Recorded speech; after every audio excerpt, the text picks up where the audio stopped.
Okay, well, it looks like we're live and on air. Welcome, everybody, to the next episode of Coffee and Conversation. Today, our topic is making a kick-ass exhibit, everything you need to know about developing an effective booth. And we've got a great guest, Joe Batone from CDS Displays, with us.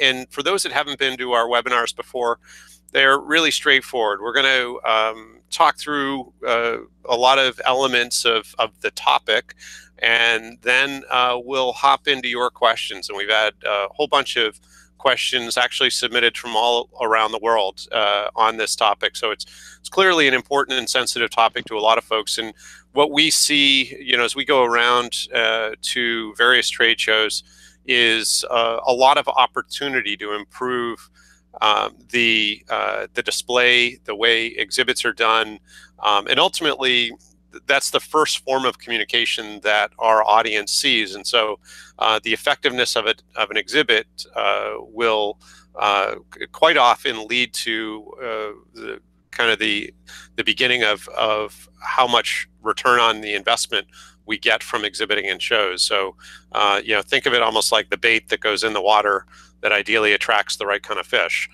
If we don't have the right kind of bait, then unfortunately the right fish will probably swim on by. They may not even notice us. So without further ado, let me introduce our guest, Joe Batone from CDS Displays. And Joe and his team are doing amazing things with trade show booths. I've known Joe now for 5+ years anyway, and known of him for quite a bit longer than that. And again, I just marvel at the work he does. And Joe, welcome. Thanks, Bill. Appreciate being here. It's great to have you. And first, and let's get a little bit of background for the audience so they know a little bit about you and a little bit about CDS. So how did you get into the trade show display business? How did that begin?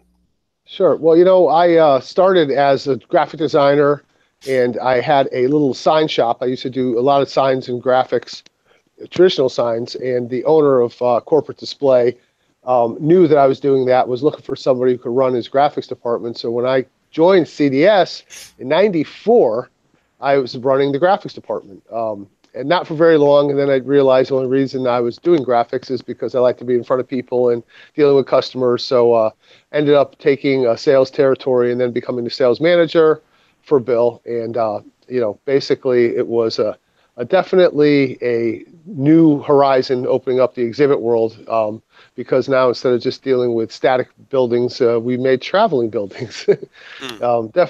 Definitely, a unique marketing medium, to say the least, trade show exhibits. Yeah, and you bought CDS. I did, about 10 years ago. I ended up buying the company from Bill, the original owner. And it was a tough time to do it. I bought it in October '08, right when the recession started. So the first 5 years, to say the least, were challenging. But the past 5 years have been fantastic, and we've seen significant growth, and we're expanding our reach and our team, and it's been great. Cool. And I think yesterday you mentioned that you actually are probably even going to be opening a new location on the West Coast. Yeah, we're right now targeting Anaheim area. It's one of the largest between Anaheim and Las Vegas. We're constantly shipping, exhibits from the East Coast to the West Coast. So we just thought it made a lot of sense to have a facility there to be able to build, have rental inventory, and warehouse. So we're in the process of picking a location in that area right now. I have somebody who's supposedly going out there to do initial surveys of 3 or 4 different potential. That's wonderful. So with CDS Displays, what I know you do the sort of traditional trade show booth, and we'll get into kind of more details about the various options of kinds of booths as we get into this topic. But with CDS Displays, sort of what are the breadth of your services and products? What can you solve for people? Yeah, well, our core business, and still what we focus on the most, is the trade show exhibitor and dealing with displays that go to trade shows or convention halls. But that whole world of building exhibits extends much past the exhibit hall. So we do a lot of corporate work in office buildings, some museum work. You can do an exhibit at a hospital or university often, but because we have the capabilities in-house to produce these displays, we extend our offering to, corporate branding. We do a lot of facilities, but we also do a lot of traditional signs, just wayfinding, building identification, and a lot of architectural, really, fun projects where I recently put an 8-foot tall by 20-foot cutout logo on BTX Logistics new headquarters here in Shelton, Connecticut, and it was, fantastic. Just huge arc span of 20 feet that goes up in the air. Just fun projects, and it's sometimes nice to work outside of the exhibit hall. Yeah. Well, and nice to see the product in such a neat, sort of venue as well. I'm sure. Yeah, definitely. And then we also do a lot of retail display. So for point of purchase display, product display, and retail environments for both, merchandising as well as just promotional product display. Cool. So with CDS displays, besides supporting your customers as they go to trade shows, which you do tons and tons of that, do you actually participate in trade shows as a company to promote your work? And if so, how do you do that? Yeah, we definitely do. I just did a show last week, actually, local show for the Chamber of New Haven Chamber of Commerce. They call it the Big Connect. And we are an exhibitor, but we're also part of the committee, the Planet, and we're a sponsor. And we take part of the whole show. Actually, you and I served on a committee some years back for a large local show. And, we exhibit at the booth as normal exhibitor would. We put the big display up behind us and we attend that day, but we love to be a part of the program as well. We recently did the Healthcare Exhibitors Association Expo, which was in Baltimore this year. That's a traveling show. And again, we took an exhibit booth and some space there, but we did something really unique for that show. We partnered with a company called Robotic Innovations, and they brought a robot with them that is actually trying to remember the name, Tracy, the trade show robot, and they market to trade show exhibitors too, and they work a lot in big convention centers for trade shows. But they also put their robots in malls and airports. But it was a real fun attention getter. I think we caught a lot of people with that talking robot that moves around, and it had a full touchscreen on it, and it had to spin the wheel instead of having the traditional prize wheel. We had it be digital on the robot. We had a few things. The badge scanner was right in our robot, which was fun. Had a remote control for it, so you could just send it out into the aisles. It's kind of cool. Very fun. Yeah. So let's kind of get into the topic here and talk a little bit about, the trade show exhibit, and maybe the easiest place to start is, where you really see the challenges today. So when you walk a trade show floor and thinking about, where you see exhibitors challenged the most, if you were going to sort of identify the top places from an exhibit display standpoint, where do you see exhibitors being challenged the most in terms of making an effective display? Yeah, well, the most common challenge that I see is I would say it's more of an oversight than a challenge, where exhibitors fail to properly brand their exhibit. So you can stand directly in front of their booth and you're not quite sure what the company name is. And sometimes it's, they have sub-brand names for product lines, or they're a distributor for a product, or they have a certification or a license that somebody would know, but you're not quite sure exactly what the name of this particular exhibitor is. So I find that being a real problem, a real issue. And you shouldn't have to ask, well, what's the name of your company? You should notice it from down the aisle. You should know the name of the company. That's their booth. I'm going to walk over and talk to them. So that's definitely the key. But even the ones that get their brand up big and high, they sometimes miss the second most important topic, which would be to properly describe what you do. The display itself should have your brand first, but it should also have some sort of a description of the product or service, what you're there offering today at the show. It's very difficult when you see companies with very broad brush, esoteric, statements like, delivering the highest quality on time. And you're thinking, delivering what? The highest quality what? Or, servicing the industry since 1902. And it's right underneath their brand. You're like, well, what industry? This is, I mean, it's one thing maybe if it's a very, like it's an electrician show or a pharmaceutical show that has this certain type of doctors, but for the most part, you really need to define your industry. You need to define your product or service, and I see that being probably the most overlooked, mistake. I would guess the best word that exhibitors make is not really defining what their offering is that day. And okay, so number one is getting the brand real clear and big and probably high and easy to see from across the room. And two is having a really clear statement about what the company does, what the service or product is. Are there any others?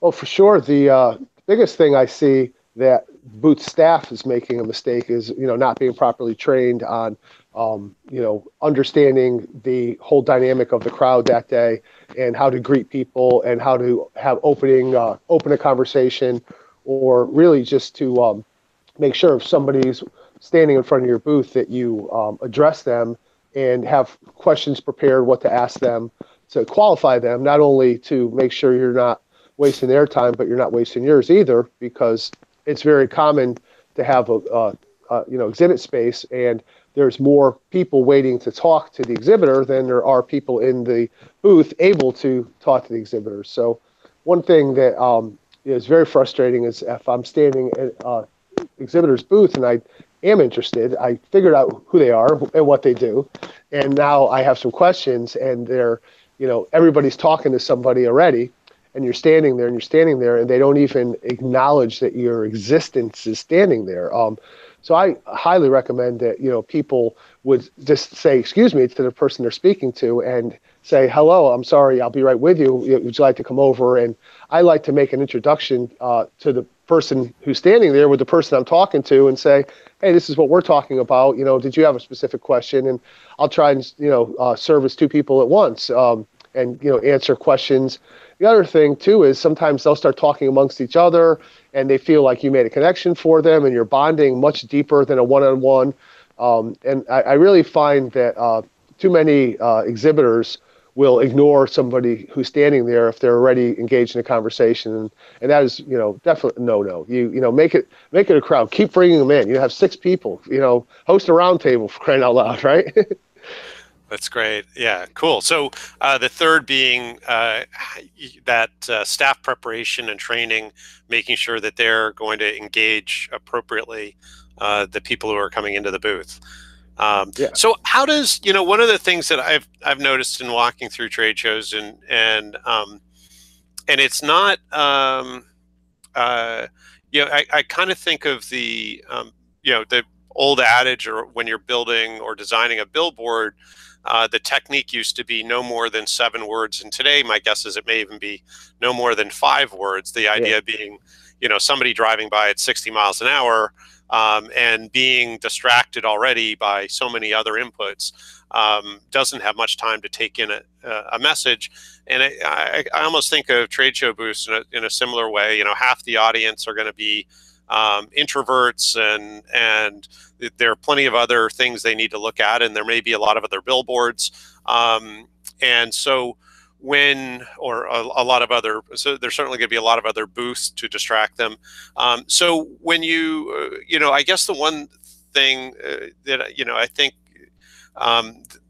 that I also see as a challenge in walking by booths is just too many messages. So not knowing, you had kind of talked a little bit about it when you said, they may have accreditations of some kind or whatnot, but it just seems like in some cases exhibitors are trying to communicate too many things and they're not going after a specific buyer persona or target.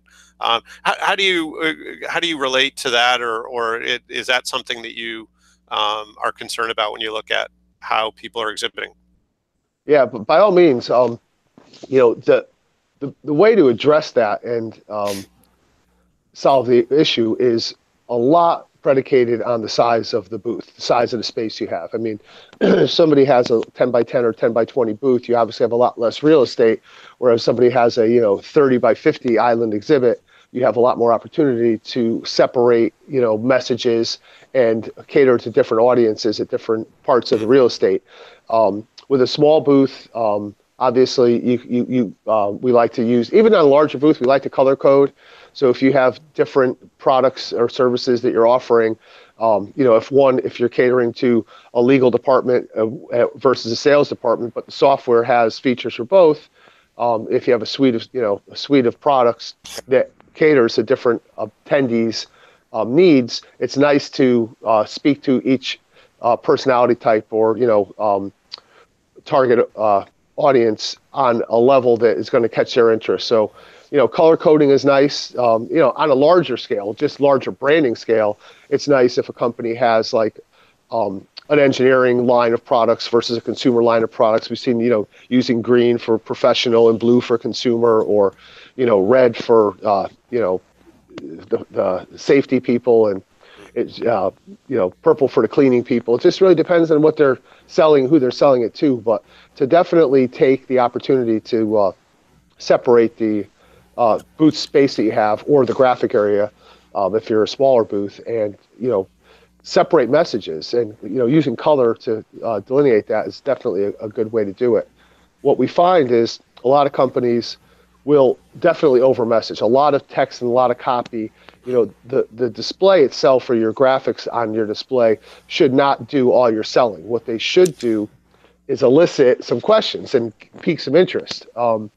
So you don't want somebody to be able to look at your display and read it and decide they already know everything about you. You want to definitely open-end your communication so it elicits some conversations.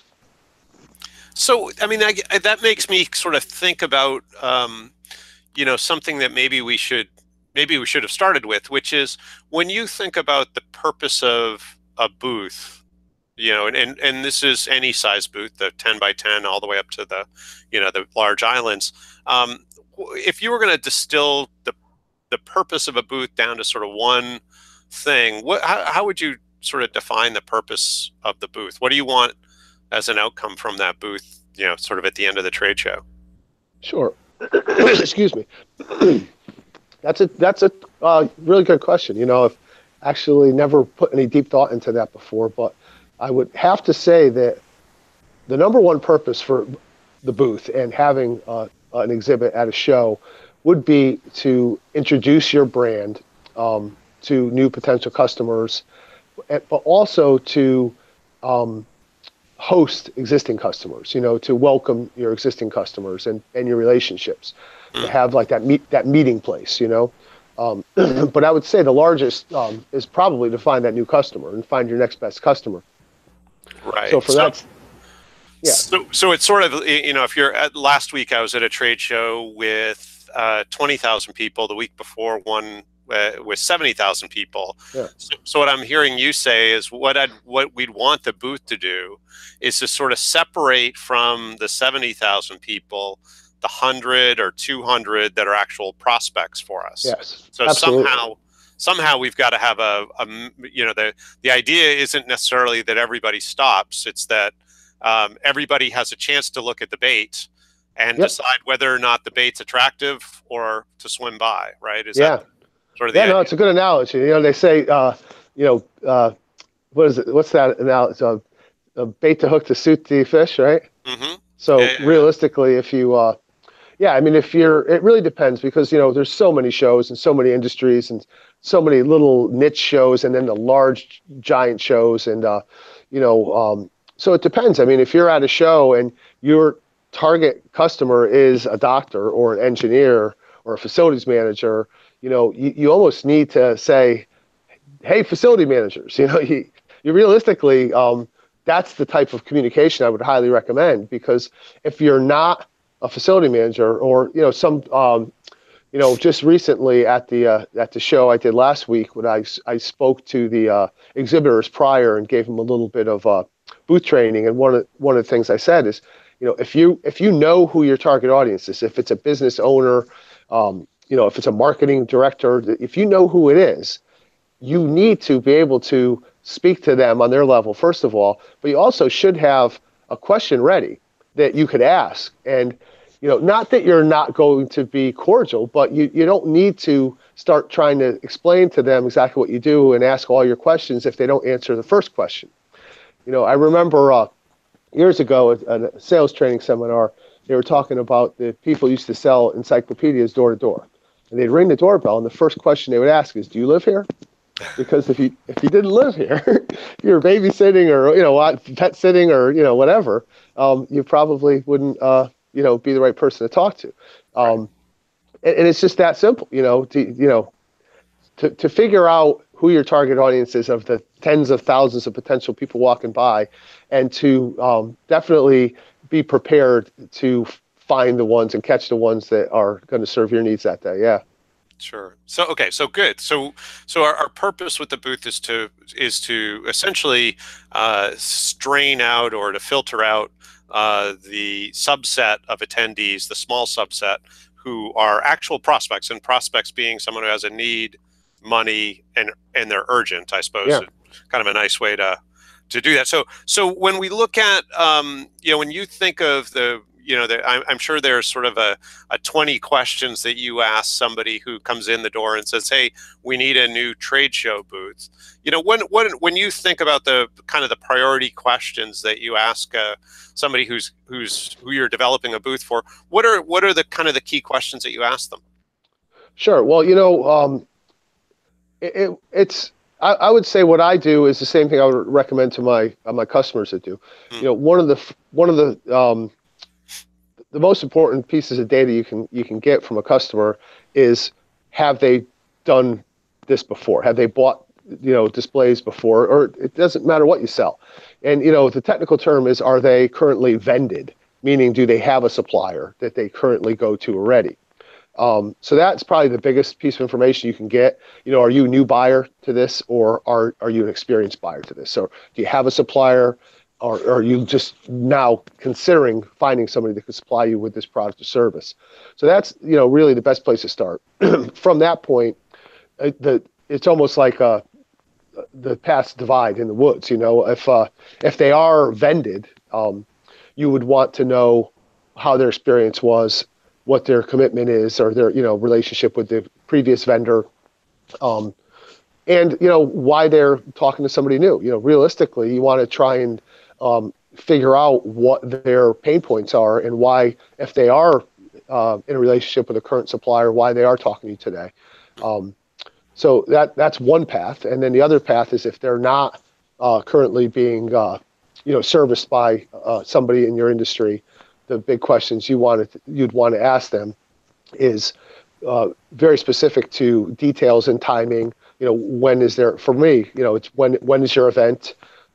Budget's always important, because you don't want to spend a lot of time, thinking about where you could serve them with something that is going to overwhelm their budget or underwhelm their taste. You need to have some idea of what a budget range is. And, people find it's one of the hardest questions to ask. And I think, the statement I just made actually is a good way to address that. We don't want to underwhelm you or overwhelm you. So I'm guessing when people ask often, how much does a display cost? And the answer is, well, it could be hundreds, it could be thousands, or it could be hundreds of thousands. What are you trying to do? We could work in any budget. So having an idea of what somebody's budget is really, I think, a very key element. Other than that, if they are not currently buying the product or service that you sell, in my case, an exhibit, why haven't they done it, and what has now happened that make them think they need to start doing it now? So let's sort of assume at this point that they're qualified. In other words, Right. You've gotten through those initial questions, and now it's time to actually design and think about sort of whether it's the size or the the elements of the booth. What are the kind of the basic questions you get to actually come up with a concept or Sure. a few concepts? Okay, so excuse me one second. Sorry about that. The big piece of information you really need to know is, once you know what shows you're thinking of doing. So we'll really like to, because of so many years in this industry and working with so many exhibitors, you really want to try and help them early on avoid pitfalls. So you don't want to see somebody investing money, investing time to go to a show that may not be the best fit for them. So because there's broad brush shows and there's specialty shows, and then so we dig very deep when we're talking to an exhibitor about their show. The first thing that's I think most relevant is where do they do business? Are they an international company? Are they a national company? Are they a regional company? Or are they a local company?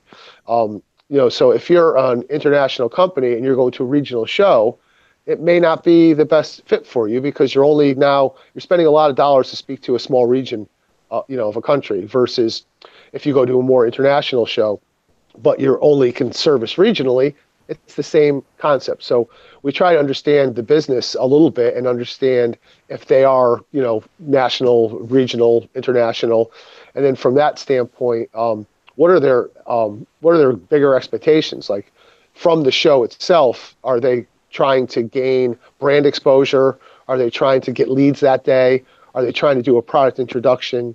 And basically try to understand what the main goals are for them. And then at what point do you get into sort of design related questions? Sure. Yeah. So the next step would be to work on a design for them, and it definitely starts first with the size of the booth. If it's a 20 by 20 island or a 10 by 20 inline, it's completely different. The next most important thing is the regulations for the shows they're going to be going to. Are there height restrictions? Then the next most important thing is how do you want to use the space that you have? Are you going to have product display? Are you going to want a meeting room, a conference room? Is it going to be private or is it going to be an open conference room? Do you need storage? Do you need, do you need shelving? And then once you try to understand what they're bringing, do you need large screens? How many? How many people are going to be working in the booth at one time? So there's a lot of logistical elements that you need to take into consideration when designing the booth. So if there's multiple products, like I said earlier, with a color coding, so you would want a list of the different products. Accessibility, meaning if there's stuff that they want to hide at night or store but be able to access. So there's actually a long list of those questions that I could actually send you, and if you like, you could maybe post with us. Specifically, the big keys though are height, what you're bringing, products or technology, conference meeting areas, storage areas, and how many people work in the booth. Those are definitely the most important elements. Yeah, and if you want to send that list, that's great, and I'll share it with our audience. For sure. I'll put it on the link for this event. One of the other things that kind of strikes me too is, are there different considerations that you have in the booth design between? Well, there may be a few different types of companies. So you have those that are selling to consumers versus those that are selling B2B or B2G, and then you also have companies that are selling products versus those selling services. Does any of that sort of weigh into your formula of best practice for booth design? It does. Obviously, if you're selling product, it depends on the product. We used to say that. It's funny because we used to say if you're selling airplanes, you're not going to bring an airplane to the show. Although one of my clients brings plenty of airplanes. We work with a company that sells private jets, and we did a show for them in Las Vegas and in Orlando. And they brought 8 jets. We did it out at the airport, And there was a show going on at the convention center, and their space was at the airport. We built a chalet with air conditioning and lounge seating, and they did demos. But it really depends on if you need to bring your product. Some customers we work with make some very large machinery. Some of them bring it, and some of them don't. Obviously the cost regarding shipping and the drayage and the material handling could be prohibitive to some companies. Some companies, this is the cost of doing business, and they'll go for it. They'll bring the equipment in. So if you're a product, consumer product, we definitely recommend you bring a lot of product and even sample if you can, if it's not an expensive product, or at least demo. If it's B2B, services, normally very clean. You usually, maybe some technology, some screens, but you don't have shelving and racks and some of that element. So it's definitely a different slate for sure if you're dealing with business to business, business to consumer. Realistically, business to government, we probably approach it very similar to business. They're a big business. Yeah, exactly. But yeah, Yeah. kind of a big consumer for sure. Yeah. So yeah, this is great. So you did talk just a moment about some of the variety of costs that you kind of put into the formula of booth design, things like shipping, storage, drayage, and so on. Do you want to just explain those a little bit so our audience has a sense of kind of drayage for many probably is kind of a unique and new term, but Yeah. what does all this mean? Sure. So, well, drayage, us old guys know drayage. I think they lost that word and call it material handling now. But obviously, the drayage is the fee that you pay when you bring a exhibit or crates or any type of product or merchandise into an exhibit hall. This is, the charge that the venue or the show management is going to, tax you with, and it's based on weight. Here in the U.S., it's based per 100 pounds. So if you have a crate that weighs 10,000 pounds, it's 10,000 divided by 100, and they're going to charge you per CW. Basically weight per 100 pounds. So if you have a large heavy crate, I've seen right now for the first time this year material handling rates exceeding $2 a pound, which means it's over $200 per 100, which is amazing. I remember when they were broke $1, per pound. So even though they sell it at per 100, you can all do the math and figure out the per pound weight. So it gets very, very cost prohibitive for material handling. If you have a display that has 6 crates and each crate weighs 1,000 pounds, you got 6,000 pounds, and they're charging you $2 a pound to bring it into the Las Vegas Convention Center, it just costs you $12,000 to unload your trucks. And that doesn't have any other value other than unload your trucks and bring your crates back onto the truck, after the show. And that gets very expensive. Sure. And that's a charge for both packing and unpacking, right? So it'd be 12,000 one time or 2 times. Yeah, it's one time. So basically, the fee includes, this is how they'll justify it. So your truck shows up, they open the door of your truck, they drive in with a forklift, they take the crates from your truck, bring it to your space. You then hire somebody else or set up your booth. All the crates that you emptied, you put empty stickers on with your booth number. They will then take them away and store them in the yard. And when the show is over, they retrieve those crates, bring them back to your booth for you. You open them up, pack everything back in, put labels on, and then when your truck shows up, they take them from your booth and put them on the truck. So it is more than just taking it off the truck and moving it. They are handling them 4 times.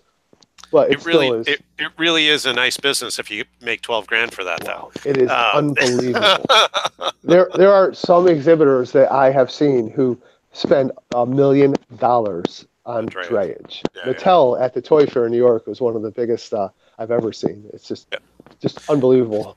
So going kind of back to the booth design, I guess, do you see clients optimizing their booth setup to sort of minimize some of those costs, be it drayage, be it storage, be it shipping, or is that not as much of a factor as you see people designing their booths?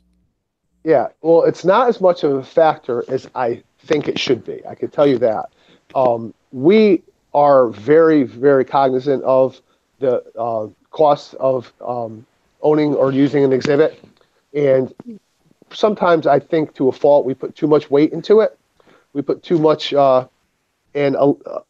consideration, and a client doesn't care as much about it as we do. When we're designing a exhibit for somebody, whether it's for purchase or for rental, we're trying to be a cost competitive, solution. So we're looking for ways to keep the cost down. And one of the biggest ways we can keep the cost down is to minimize the weight for both the purposes of the shipping as well as that material handling. And then third is, the ease of setup, how long it takes to set up. If you have a exhibit, an island exhibit, I've seen, companies send 10 crates and it takes 3 days to set up.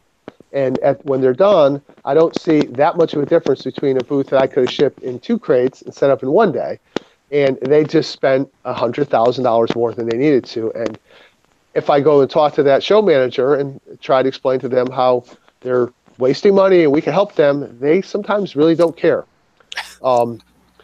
Best scenario example I can give you, and this is years ago, very big brand. I won't name them, but they were looking for a very large display, and they gave us the list. Like I said earlier, they wanted 2 private conference rooms. They wanted 20 feet in the air. They wanted 4 products. So you get all that data, and you design something very nice. And we designed a display in their budget. They gave us a budget, and we designed a display in their budget that met all their needs. We went in and met with the people who were going to make the decision, and they ended up going with a display that was going to be about 40% more than their budget. So of course it had more bells and whistles than ours because we stayed in budget. So they went 40% more than their budget. And when they told us that, I looked at the design and I started giving them a cost comparison of ownership. And it was, and I'm not exaggerating, it was over $100,000 per show for them to use this exhibit. It was already, $140,000 more than their budget to purchase. And the director of marketing basically looked me in the eye and said, well, I don't really want to reduce my budget because if I reduce my budget, they'll just give me a smaller budget. So it didn't matter to the person. They had this enormous budget for doing shows, and even though I could save them $500,000, she didn't want to save the money because it wasn't her money. Her actually was like a badge of honor to have a large budget within the organization. It was a big company, big brand company, and obviously they just give the marketing director this huge budget, and she wants to use it. Sure. So let's talk about the different types of booths, and maybe we'll go from sort of the simple display, the sort of 10 by 10 sort of tabletop, all the way to the island, and you're kind of getting to that, that whether it's a 20 by 20 or 20 by 50 or whatever it is, but the idea that and there are probably more types than I'm thinking of, but I kind of think of, when I think of the big islands, I think of sort of the almost semi-permanent structure, often plywood or some similar material, and then there are very flexible setups that are sort of more modular that you can configure in a bunch of different ways, and they're wrapped with cloth and whatnot that make them very easy to change the messaging and whatnot show to show. But maybe let's start with the sort of the simpler booth, the tabletop 10 by 10. What are our options in terms of the types of displays we might use for a 10 by 10 type booth?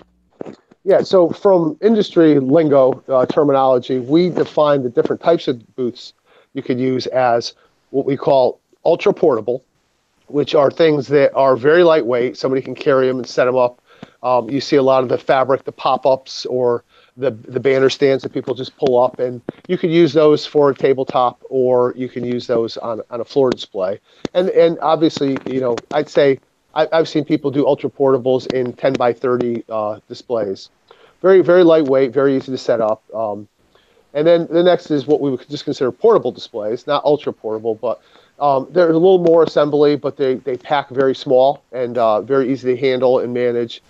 And then the next term up would be what we consider a modular display.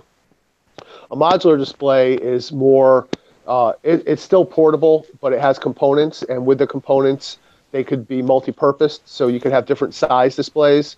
So you could have a 20 by 20 exhibit that also serves as two 10 by 20s, or the most common we see in that is we'll see a 10 by 20 exhibit that companies use as 10 by 10s all the time. And I realize you do have a lot of international people on, so we're, 3 by 3. Yeah, We're exactly. Yeah, the talking, yeah, meters. Yeah, meters, yeah. sure. So, but realistically, a modular exhibit is an exhibit that can be repurposed and resized. And then you have what we call custom modular, which are where you take a modular type of exhibitry, and you really start to now customize it, meaning you have some elements that are handcrafted in with that modular system. It's often overhead pieces or headers or archways or doorways or counters, but it's definitely starting to get some custom elements into a modular exhibit. And then the last real segment is what you call true custom.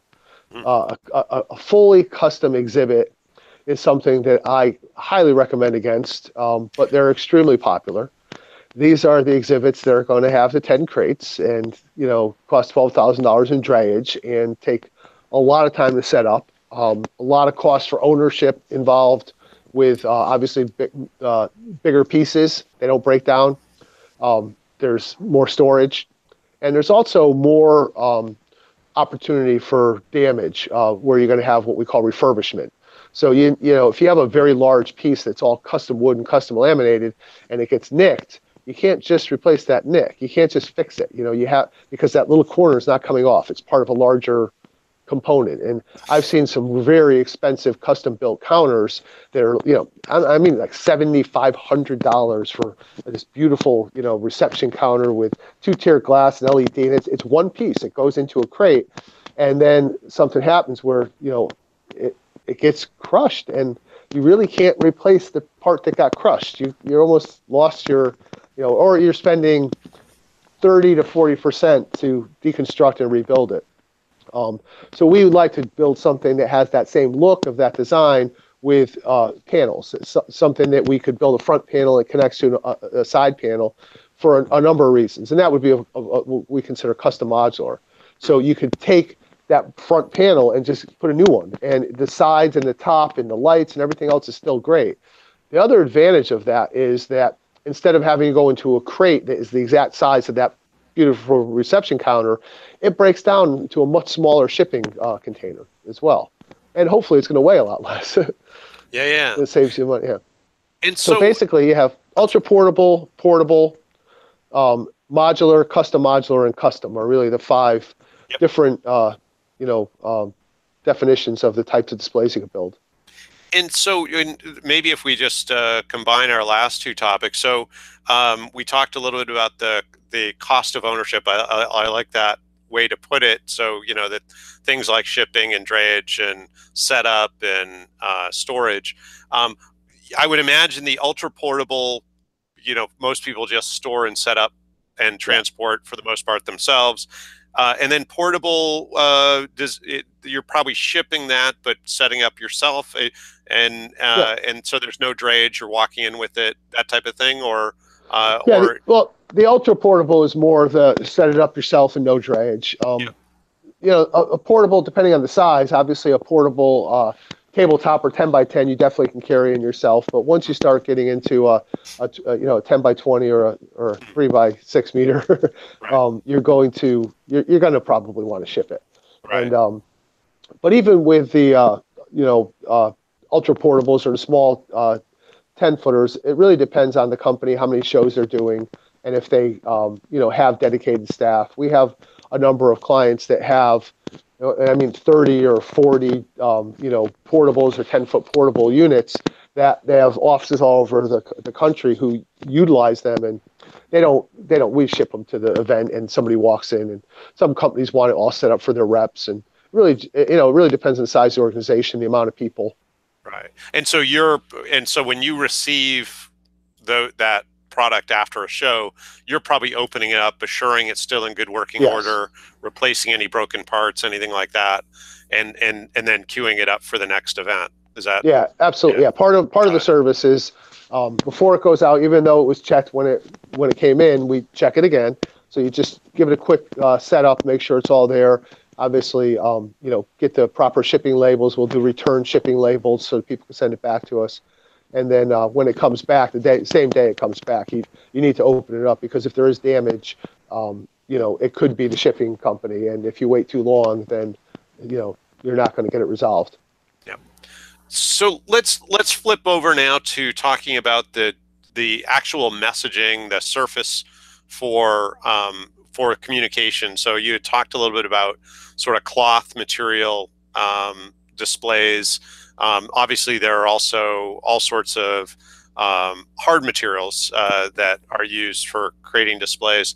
What are some of the options and the strengths and weaknesses of the options? Sure. Well, again, it all depends on which category you're in. With portable displays, fabrics are by far the most economical way and ease of use way to do it now. And I've been in the industry for a long time, and it was very hard to create a portable display many years ago, and they were heavier even though they were portable. A lot of panels that you had to stack. Mural graphics were very difficult to do and very expensive to do. And nowadays with fabric, we obviously dye sub print fabric, and you can make it, you can wrap a building in it. So you just need some sort of a lightweight frame structure to be able to support the fabric and keep it nice and taut, so you get a great wall or a great room or a great overhead sign. It really, fabric is becoming the most common element used to create trade show exhibits nowadays. Even if you have a structure, fabric wrapping it hides all seams, and it does. There's so many benefits to having a large printed fabric, as part of your exhibit. With all the different materials though that you can use, there are certain ones that are highly recommended. Aluminum is strong, it's lightweight, and it's definitely a material that lends to modularity, which we talked about earlier. You could reuse and reconfigure. So you could have a panel that's an aluminum frame. You could backlight it because it's a hollow frame versus wood. You have to have a front panel on it. You could obviously put fabric on it. You could put a substrate on it in case you want to cut out slots to put shelves. You could mount a TV. So aluminum is definitely one of the highest recommended materials, I would say, to use for exhibits. But there's still a lot of wood. There's still a lot of acrylic. Basically, the only materials you're really going to be dealing with are fabric, wood, acrylic, and metal. It's pretty much the whole gambit that you have to work with. Right. And Plastic, I guess I was hoping to take just a minute on the sort of the surfaces that are used for the messaging. So so you definitely have the cloth, and then there's I know vinyl is used because that's the pop-up banners. What other materials are used for the graphic side of the display? Yeah, so a lot of plastic, a lot of PVC. They call it Sintra or PVC plastic. And then you have a lot of acrylic too. So you could definitely, acrylic is a richer look. It's it's a more rigid plastic than PVC is softer. With acrylic, we do things like edge lighting and backlighting, custom cut shapes. There's a lot of things you could do with acrylic where you would actually, you can make arches or you could actually make a logo, and you can cut it out. So actually, we did a exhibit for a company, and their brand is called Kitchen Brains, and their logo is it's a head, and the hair looks like circuitry. So we actually, out of acrylics, cut out all the little circuits. So hanging up off the top of their display was this big head with all these little circuits going up in the air. And you could really only do that with, you could do it with a metal, like an aluminum panel or an acrylic. But, the definite, use of acrylic gives you some ability to custom shapes. Where, So, go ahead. Oh, I'm sorry. No, I was just going to say with the vinyl, it was really popular before fabric became cost effective, because we would build huge structures and wrap them the same way you'd see the tractor trailers wrapped on the highways. You could just make a huge wall or huge tower and just full mural graphic wrap it, and that would be an adhesive back printed vinyl material. Cool. But so if we were going to look at this on a continuum, it sounds like cloth and maybe sometimes vinyl that are on the sort of maybe less expensive, more portable end, and then you look at the acrylics and the plastics as being maybe the more permanent, the more professional, a little more on the more expensive side, but more I would say permanent in terms of what they are. Is that no, definitely. We do, if you're thinking about fabrics, nowadays we're doing a lot of things with fabrics that we used to do with like real materials. Yep. So we do a display, and the background display, if you're standing in front of it, it looks like it's wood, and it looks like it's like a beautifully stained oak wood or anything, but it's just a printed fabric. And for years, things like brick surfaces, grass surfaces, just all types of unique, what we would call natural surfaces. It would be, you'd have to get textured laminates or real natural surfaces. And we've built some displays that were all like literally stretched leather on the display, or bamboo, like, you're using real bamboo sheets on the display.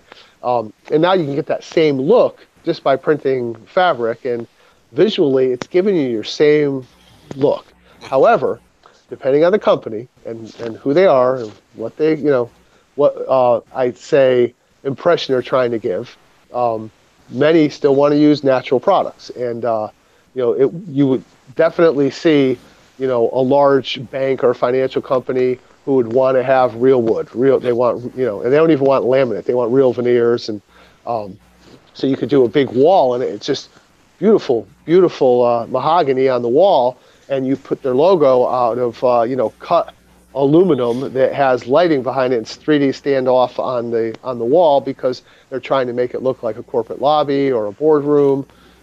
We've done a lot of displays where we put crown molding, real crown molding on them, and real roofs with recessed puck lights and things like that. So it really depends on what the brand is trying to have their persona be, and have it be realized as part of their booth. But and there is a place for it. I mean, there's definitely a place for it. We've seen companies that have aluminum panels that have rivets and welds, and these are heavy sheets of aluminum that you're building on a wall because they want this very industrial look. Now, I've done a lot of that, believe it or not, in the fashion industry, like at the Magic Show in Vegas.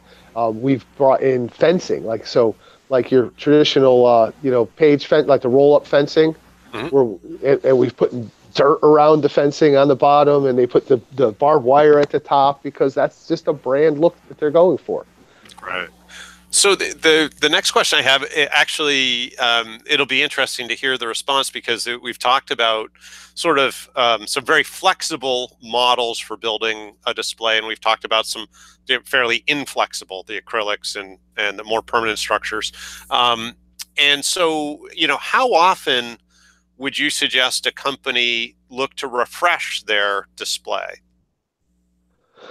Oof, that's a tough one, because it again depends on if they're doing the same show with the same audience. There's two schools of thought. One is to have that notability. So you may have been at a show and saw this company and were talking to them, but you didn't follow up, or they didn't follow up, and you remember when you see them. So there's definitely a school of thought of people see that booth and they know who it is. But then there's also the school of thought of, oh, not that booth again. I definitely see companies that they wait way too long. And it's hard to predict. It really is hard to predict. I don't have a definitive answer for that. Myself, I would probably want to change after the second year, so I wouldn't want to be on the third year with the same exact look. Sometimes we keep the same booth and you refresh the graphics. It really depends. Right. It's a tough one. It's a tough one to answer. But to me, anybody who's trying to use the same exhibit more than 3 years is probably doing a disservice to themselves. Right. Yeah. That totally makes sense. Yeah. So a lot of the companies we work with, they're entering a new market. More than half are entering the U.S. from offshore, and so a lot of what we work with, work on with them is, probably for at least the first 6 months, we're doing more local and regional events, because what we want are a lot of data points. We want to be able to do a lot of tests to validate who we're selling to make sure we understand who the buyer persona is, and then of course what the value proposition is that's going to attract them, and what offer will actually convert them. And so having, I think in many cases, in our audience, many cases, having at least at first a very flexible setup that allows them to change the messaging, at some reasonable frequency, would probably be highly valuable, or at least changing components of the messaging so that various tests could be run. But the real goal is, after the first 6 months, to be able to do more, be it national or even global events, but to do them at a much higher kill rate than you would do without having done a lot of the early testing that sort of validates who you're selling to, and what appropriately attracts them. But so it sounds like in what you're talking about, looking at sort of a portable, could be ultra portable or maybe even modular display to start with for a lot of sort of earlier stage market entry type companies might be maybe a more valuable strategy. Yeah, for sure. It really depends a lot. I keep going back to the first question we asked is the size of the booth. So, it's tricky if somebody is doing an island exhibit, like even a 20 by 20, because there's definitely some structure there. You want some height. Usually you want some conference area. You need a reception area, because you have some decent space versus doing an inline exhibit. But having the flexibility to do different messages and A/B testing, I actually I was at the Exhibitors show in Vegas. We exhibited a couple of years back. I brought a portable display that had a different message on both sides, and I flipped it from day 1 to day 2. And I can tell you, day 2 was much better. Yeah. It was just, so day 3 we kept with what worked better. So what we did was we basically had a very, very different message of how we presented ourselves to the audience. And on day 1, we were fishing for some very specific people, and they weren't stopping. They weren't, we just weren't getting the response we would like to have gotten from that message. So when we flipped the display around with a completely different message, the next day we had a lot more interest and people that were very, very qualified. It was good. It was very good. That's awesome. And so you don't want to be 3 days with you don't want to spend 3 days with a bad message that's not working. So even being able to have something you could change on the fly.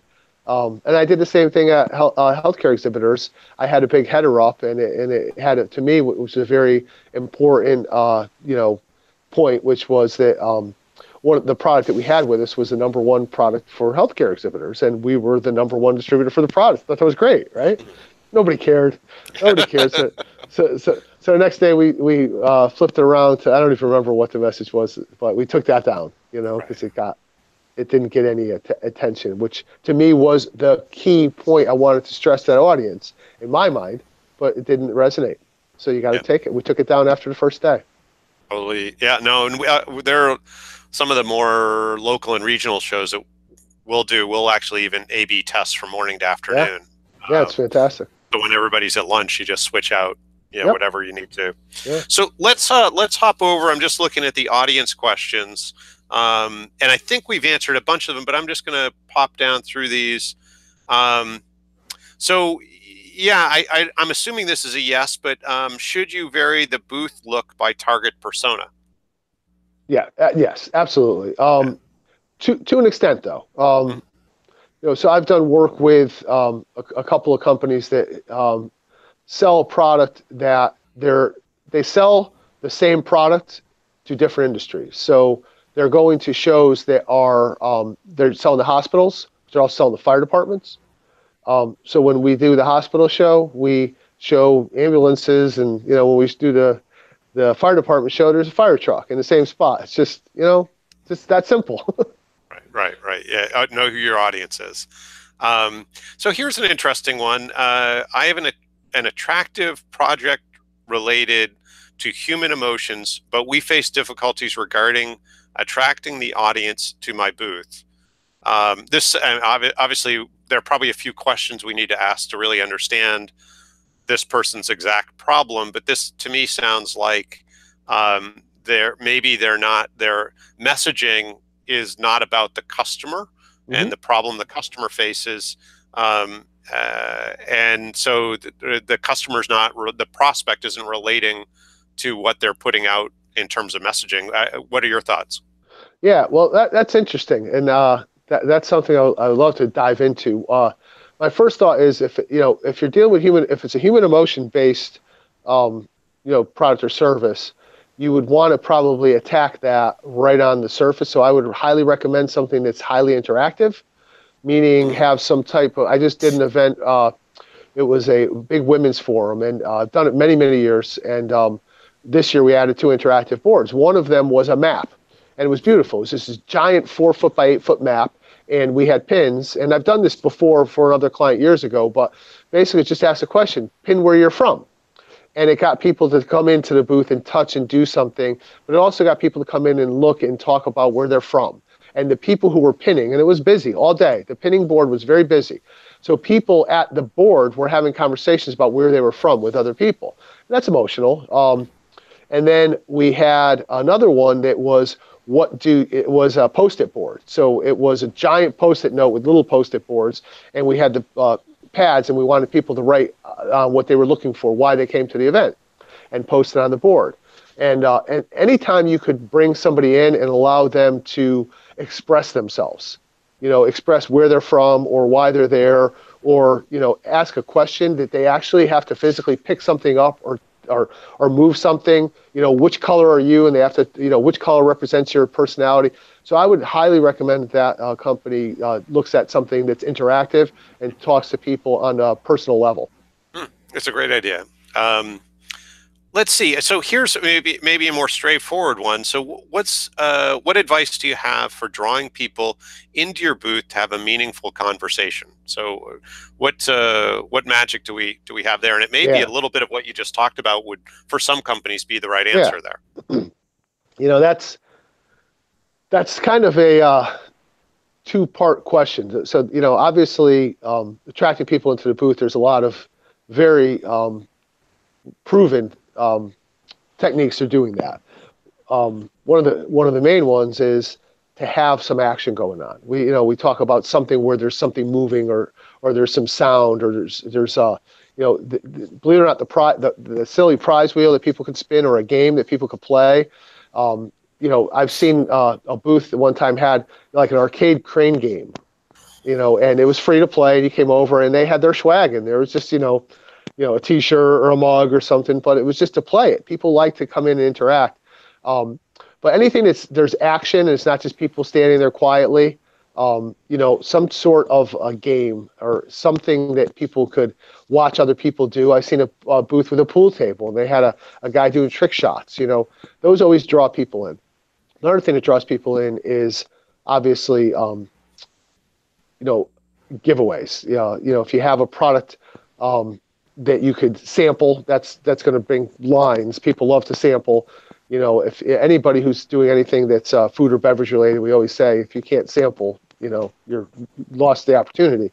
But as far as trying to get people's attention and get them into your booth is very different than having a meaningful conversation.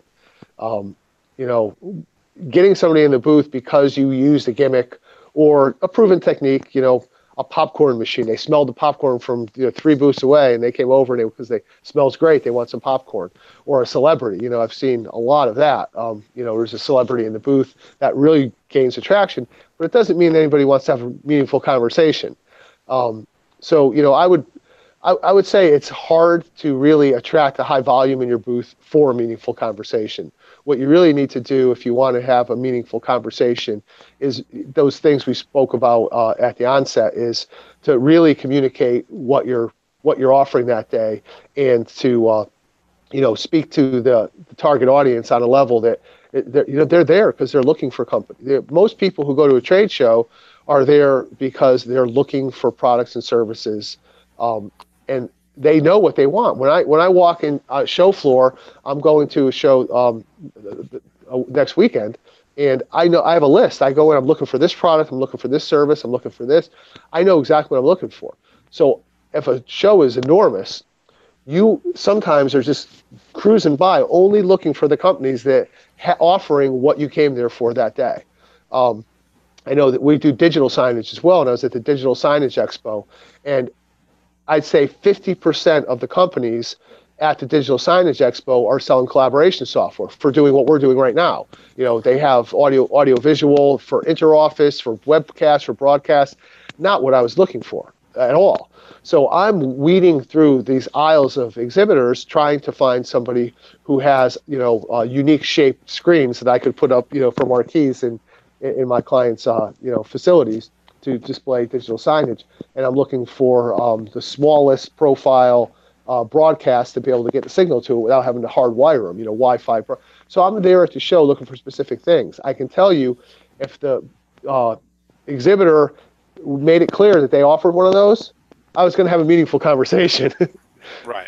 That's what I'm looking for. So, you really need to identify, like I said, at the beginning, who you are and what you're offering, and hope that you could, really get the people who are there, who are your target, to stop, and then you can have a meaningful conversation. The only other thing I could suggest to that topic is to have a set of questions that can really help you not only qualify the person you're having the conversation with, but to also let them know that you really are an expert in what it is that they're looking at. Because we've all been there, where you're looking to shop for a car, and you walk into a car lot and you see a car, and you have a conversation with the rep for the car, and you ask a simple question, they don't know the answer. All of a sudden, your respect for the organization to put that rep out there and the rep themselves is gone. So, to have somebody who's starting a meaningful conversation that knows the answer to the questions that the client has, and could really engage with asking questions that is going to be important to them. Right. No, that makes total sense. So how, and there's just maybe one or two more questions here. So, we've talked about the idea of quality. We've also talked to the idea of quantity, and each of, in terms of attracting people, how do you balance between the two, right? I guess I think about, quality, and quality for me, especially, is how we've defined what the purpose of a booth is: to attract and identify prospects. And so quality would mean that they are highly likely prospects. On the other hand, a lot of people measure, more of their success based on quantity. So how do you balance between the two, when you're exhibiting, and kind of trying to make the decisions around, what messaging to put up, and balancing that idea of quality and quantity? Well, unfortunately, it depends 100% on the exhibitor and what they sell and what they do. So it's a very broad spectrum to try and address. But quality of prospect could be, for some companies, that we work with a company who makes custom machines, and their machines are $6 to $8 million investments, and the buying cycle is 18 months minimum before they're going to make a sale. If they go to a show and they get one really qualified prospect, that means before they could even sell them something, there's a minimum of 18 months of discovery and design and engineering into it. So they're looking for 1 to 3 people to start that process with. And then you have companies, to be as broad as Microsoft. Every single human being could have a Microsoft product, be it a, Windows or Surface tablet or Microsoft Office or whatever it would be. So there isn't that's a quantity play. It doesn't need to be quality because everybody's a potential customer. So here's I'm gonna throw down the I disagree card. Right? So Microsoft, or like your local cable company, right? You could argue that they are, and I hear this argument all the time, that sort of everybody's a prospect, and so I would say absolutely not, because there are some people that already own Microsoft, right? That don't need more Microsoft. They already have the software. They already have the tablet, right? So they're not prospects today. And they're in any community. There are many people that are already subscribers to the incumbent cable company. So those people aren't prospects either. And I think there are many other things. So there are other factors, right? There are some people that no matter what Microsoft offers, there's some people that won't choose Microsoft. They're going to choose the Google Cloud or some other Apple, Mac. So they're not prospects either. And so I think this is where I think exhibitors get really challenged, and it doesn't even need to be a big company that has this challenge. Little companies have this challenge too, and it's focusing on the people that will actually buy in the next, whether it's 3 weeks or 3 months, but within a very short amount of time. Who are those that are that have a need, that have money, and maybe most important, that are urgent. And if I already have my fill of Microsoft products, I'm not urgent. You're absolutely right. Yeah. So Microsoft doesn't want me stopping at their booth. They want somebody who, doesn't have Microsoft, but could be converted. All I'm doing is getting in the way of the people that could buy something. True. But there is some value, even though they're not looking to buy, and it depends on, that's based on setting your goals. So obviously brand loyalty, to have brand ambassador. If I'm trying to sell a Microsoft product and somebody's over there and they say, oh yeah, I have that, it's an endorsement. So there's some value, but I completely get where you're going with that. I took a seminar one time, and it was on advertising, and it was great because the presenter said to the audience, and there was a couple hundred people, and he said, okay, let's talk about advertising in the Sunday paper, the newspaper. Every Sunday, you open up the newspaper and you're going to see ads for almost any, you'll always see an ad for somebody who's selling tires for a vehicle. Tires, tire sale, giant tire sale. And how many people flipping through the newspaper are actually looking for tires? Probably not many. How many people are going to decide to buy tires because they saw that ad? Probably not many. So then he did a fun thing, and he said, we're going to switch from tires to cars. Okay, so now all the car dealers are going to run ads as well. So there's a couple hundred people here today. Raise your hand if you currently are looking to buy a car. And maybe 10 people raise their hand. Now raise your hand, leave your hands up, raise your hand if you have bought a car in the past, month or so. I don't remember what the date was, and a lot more people raise their hands. Now raise your hands if you're planning to buy a car in the next 3 months, and a bunch of people raise their hands. And so the point they were getting at was there are some people who are looking to buy right now, some people who recently bought, and some people who are looking to buy in the near future.